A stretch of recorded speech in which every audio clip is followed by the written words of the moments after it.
Welcome to your program Development Zone, where we celebrate achievers, unveil the core potential of our dear nation, and also celebrate those who have contributed immensely to the business of our country. Today on the program, we'll be chatting with His Excellency Oladele Nihi, is the Vice President of the West African Pan-African Youth Union.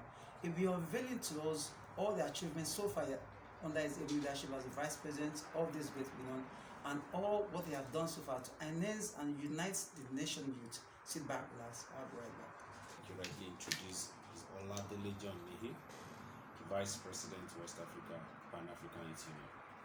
I was elected Vice President in November 2021 in Nihi, Nigerian Republic, and basically the mandate of the office is to coordinate the West African sub-region of the African Union, and at the same time oversee the activities of youth and youth organizations in the West Africa.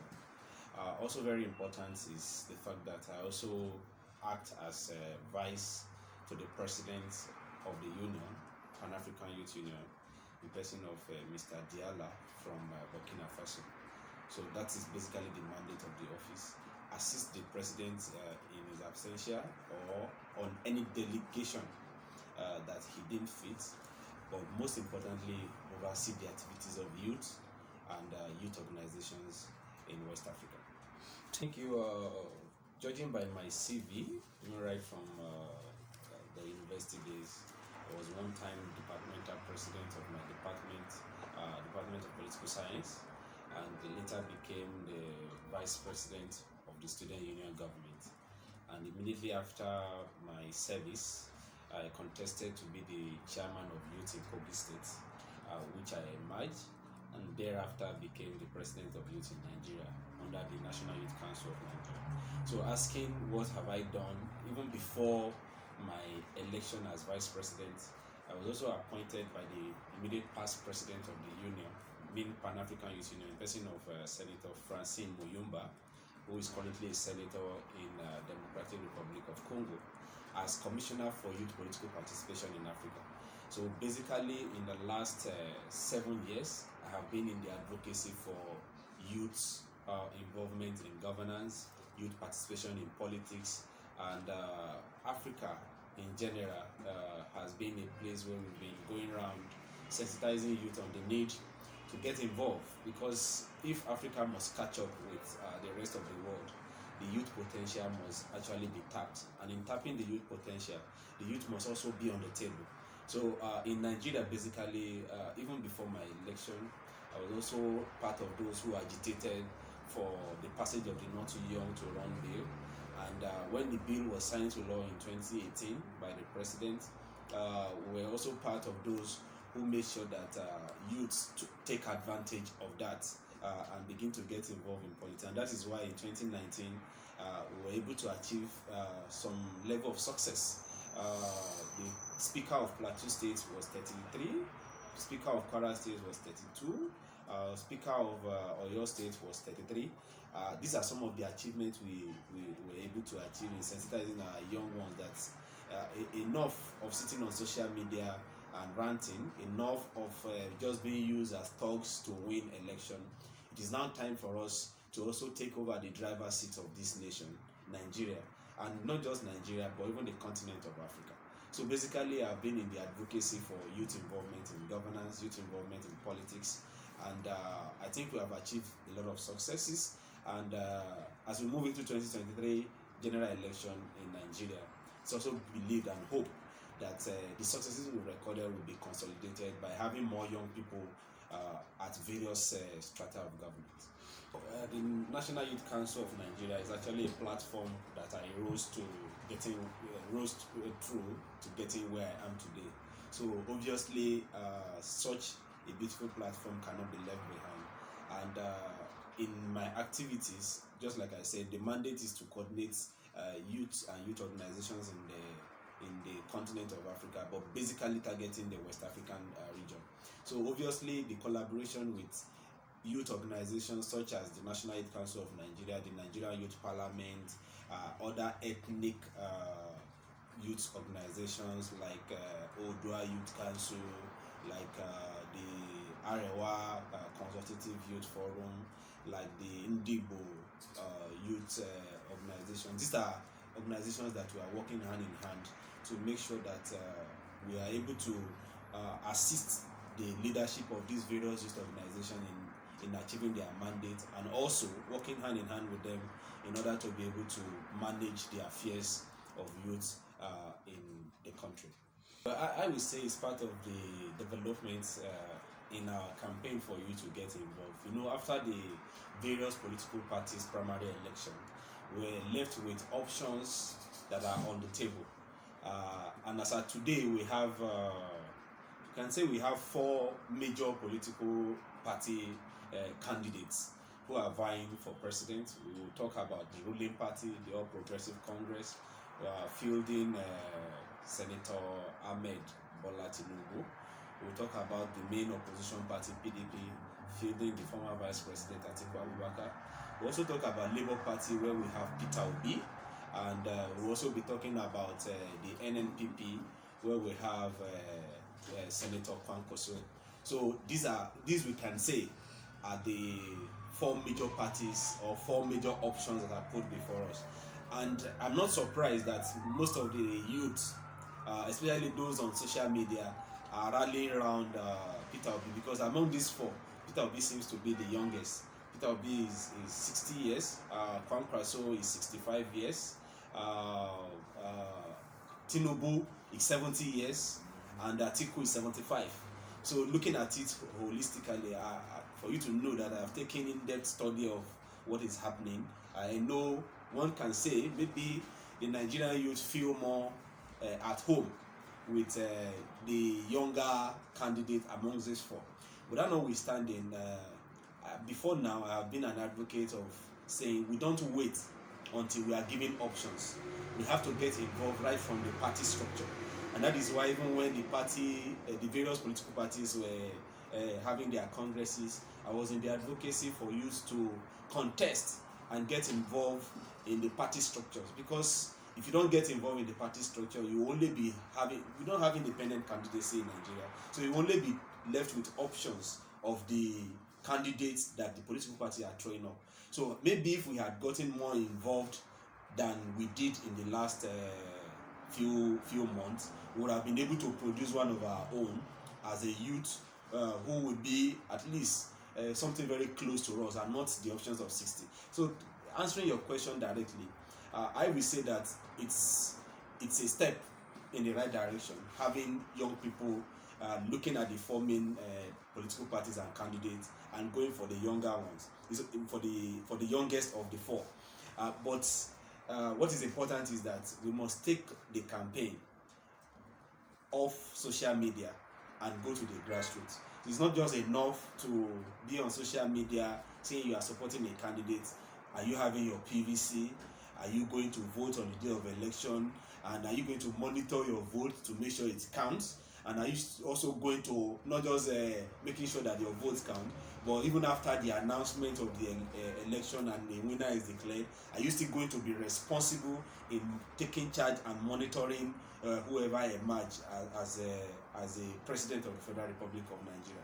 And I also would love to say we shouldn't just focus at who becomes president. We must also be interested in who becomes a councillor of our various wards, because these are the people who are far closer to us. Who becomes the local government chairman? Who is your House of Assembly member? Who is your House of Rep member? Who is your senator? Who is your governor? These are the things that we are sensitizing the Nigerian youth to get involved in. You can see what happened in Kenya just a few days ago, and it's still a political trend that is unfolding. So we, the Nigerian youth and African youth in general, must take advantage of our demography, because Nigeria is a youth country, Africa is a youth continent. Over 70% of the population of Nigeria are within the ages of 15 and 35 or 40. Same with the continent Africa. About 65, 67 of our population are within the age of 15 and 35, 40. So we must take advantage of the strength we have and get involved and be on the governance table and stop sitting in the passenger seat but taking the driver's seat of the country. And as Home Office, we are basically, like I said, it's just barely 8 months that I was elected. And after my election, it took about 3 months to 4 months before inauguration. And until you are inaugurated, you are just an elected official without a mandate to kickstart your activities, because nothing has been handed over to you. So obviously it's within 5 months or so that we started our activities, but so far we have been able to achieve some collective goals at the Pan-African Youth Union. Just last month, 20th of July to 24, we had a youth consultative engagement with all the youth presidents of the 54 African countries in Rabat in Morocco, where we try to ask, because you cannot just go and be advocating for people. You need to know what they want. You need to also get to know what are the things that are happening to them in their respective country, because the peculiarities are different. What the youth in Nigeria are facing may be quite different from what the youth in South Africa are facing, may be quite different from what the youth in Nigeria are facing, may be quite different from what the youth in Morocco or in other Madagascar or any other African country. So we have to listen to them. We are aggregating their opinions, and we are putting it together in order to form a policy that will be taking charge of. But so far, what we could do right now is to build institutional relationship. So since I emerged, I've been able to build some relationship with some government agencies, MDAs, and some ministries. We've been able to pay some courtesy visits to some embassies, some African country embassies in Nigeria, in order to build relationships, such that when we have anything to do in any of these countries, the ambassador who is representing the country in Nigeria can easily facilitate that. Because part of the program we hope to achieve, particularly for the youth of the West Africa, is to have what we call the youth exchange program, such that some youth in Nigeria could be sponsored to Burkina Faso, another West African country, to see what are the cultures of these people, what are the areas or things that you can learn from them, and come back to Nigeria to improve our economy, to improve our politics, to improve the governance structure. We can also have youth in maybe Guinea-Bissau or another West African country come to Nigeria, study our peculiarities, study our weaknesses and strengths, and also go back to their country to exhibit that. And at the same time, we're also going to be campaigning seriously against illegal migration, because as it is today, this youth get rich quick syndrome and this search for a greener pasture is something that is in the mind of most African youths. When you ask any Nigerian youth, at least 70% of them will tell you, I want to ja, they want to leave the country. And when you ja, where are you going to? Who told you that the country you are going to is more conducive or even easier than Nigeria or your own respective country? So we are also going to be campaigning against illegal migration. Migration in itself is not a bad thing, but when you do it illegally, it's also something that we need to talk about. So we have a lot of programs that we'll be working on, but so far we must consolidate our relationship with other ministries, with embassies and other countries, in order to make our activities very easy. Well, Oladele Nihi is a small boy, a servant of the youth. Is a boy who has dedicated virtually all his life into serving the youth.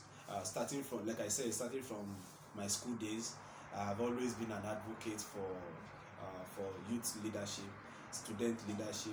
I participated right from my 100 level in student activism, and up to today, I would say we are still on the street since 2010, when I finished school and served in 2011. Up to today, I've not applied for a job in any ministry, in any agency. I have dedicated my life to serving the Nigerian youth and African youth, and that has actually been, there's nothing as good as passion. When you have passion for something, it doesn't matter the challenges you go through. The most important thing is achieving the goal. So Oladele Nihi is a servant of the youth of Nigeria and Africa. But most importantly, we have our eyes on the ball. Maybe hopefully as we move into the coming years, we'll be unfolding some of the things that is burning and cooking in our minds. Like I said, I'm a servant of the youth, so it's basically where I'm needed, where I'm called I'm always available, try to be available. Yes, the schedules are very busy, but sometimes they say all work without play make Jack a dull boy. So it's not easy just being working. No, we also find some time to unwind, and that is why even in my state I had to go into the entertainment business by opening a lounge where sometimes at the weekend we go and buga and also have some catch some cruise as is in the local palace of the Nigerian youth or African youth. So fun is part of life. That is what is keeping us. That is where we reduce the stress. I'm also still very young. We also have some female friends too and male friends that keeps us busy. So I'm just being practical. So we cannot take that away from the youth. So I will not claim to be just whack. No, we dey catch fun too. No be small thing. First, we must take note of the fact that the government has not done enough for the Nigerian youth in particular. It is important that the Nigerian youth must continue to stand their shoulder high and continue to be a good ambassador and representative of the country.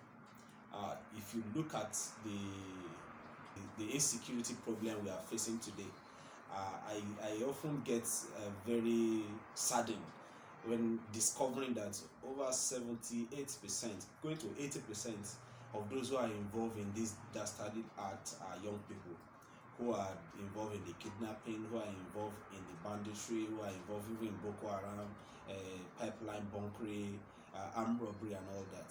Yes, the fact that the country is not giving an enabling environment for you to use your potential doesn't mean you should get involved in ill acts. So first, my advice would be that we must talk to ourselves as young people. We must not hold the part of the evil. We must constantly be focused on doing the right thing and believing that sooner or later we will get it right in the country, such that the Nigerian youth will be a model for not just youth in Africa but in the rest of the world. But as we move into the 2023 general election, I must say, the time where you sit just on social media to say Obi, Atiku, Tinubu, Kwankwaso is over. Yes, social media is good for campaign, but you must know that there is no big unit on social media. You must get involved in your polling unit. If you are yet to register as a voter and you are on social media shouting, you have just lost an opportunity of producing a leader. But if you are registered, make sure that you go collect your PVC. When you get your PVC, make sure on election day you travel down to vote, because if you don't vote, you are giving room for bad leaders to emerge. So my campaign and my advice to the Nigerian youth, in particular and African youth, will be that you must get involved in the leadership recruitment of your country, because that is where we get it right. If you get it right at that level, in governance we'll definitely get it right. So looking at the options before us, which among these candidates appeal to the Nigerian youth the more? What are their agendas? What are their policies? These we will critically examine as we go into the campaign. I learned that by next month, possibly INEC will lift the ban for political parties to begin to campaign. So as we go into the campaign, we will examine the policies, the programs, and aspirations of these candidates, and we'll be able to talk to ourselves to say, oh, I think this one will do us more good. Welcome back. Like you heard it all from our guest today, youth should get involved in politics. We should all come out and vote come 2023 general election, and also stand by our vote to make sure you and I vote count. Till I come here again, I remain your host, Joseph Uzwa. Bye for now.